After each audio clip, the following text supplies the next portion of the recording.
break on Thomaston Avenue. I want to start by saying that it is not connected to the 42-inch water main that we have been relining. This is a separate break. It's on a 12-inch water line. It's a gate valve that gave way, and that's what's causing all of this water to leak at this point. I want to also start by commending the water department, Dayton Construction, the folks who are out here working. This is, we spent a lot of time over the summer on the 30-inch break on Huntington Avenue. It was in the summer, it was relatively warm out. This is more typically what happens with water breaks. They happen in this frigid cold weather as the ground shifts because of the frost and the temperature changes. Over the course of a normal year, we have about 30 or 40 of these breaks in any given year. This is typical of that. At this point, that 12-inch main, we've been able to divert the water to an 8-inch main so that none of the residences around here, none of the local businesses, and Sprague School, which is right behind us, they all have water. No one has lost water at this point. We are in the process of bringing in the parts. We have the drop gates that we can put in. We've ordered some of these parts ahead of time. The valve replacement will occur. None of that will require the loss of water to anyone, so there's going to be no shutdown of water at this point. People may experience some discoloration of their water because the pipes are being worked on, but all you need to do is let the water run till it clears up. There's no need to boil water at this point. We haven't lost that kind of pressure. We're looking at this all being finished probably by the middle of next week. But in the meantime, as you know, there's been some detours here anyway because of the work being done on the Thomaston Avenue main, the 42-inch main. It'd be similar to what's going to be happening over the next few days here as well. All of the businesses in here are still accessible, so they're not going to be closed. They'll still be accessible. You'll be able to get in. The school is accessible. The park is accessible.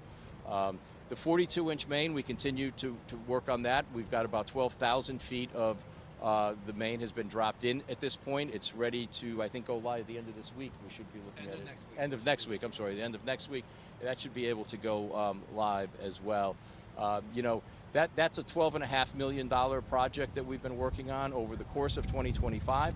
We've invested about $30 million in upgrading the water system so that we don't have incidents like this anymore. We're getting there. It takes some time to fix a 100-year-old system that hasn't been touched in multiple decades. In the upcoming year, our superintendent, Brad Millay, is with me today, will be proposing a capital budget that will continue that deep investment in the infrastructure here.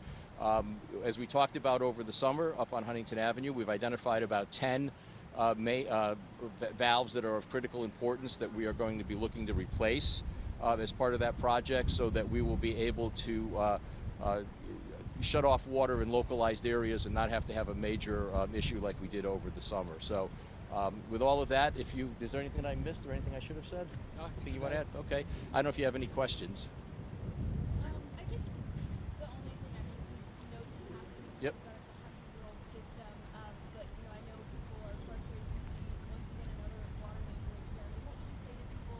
Well, it's not impacting their water, it's impacting things like that. Just Sure. As their frustrations. As I've said, it is a very, very old system. It has been long neglected. It's underground. People don't see it, so they don't look at it.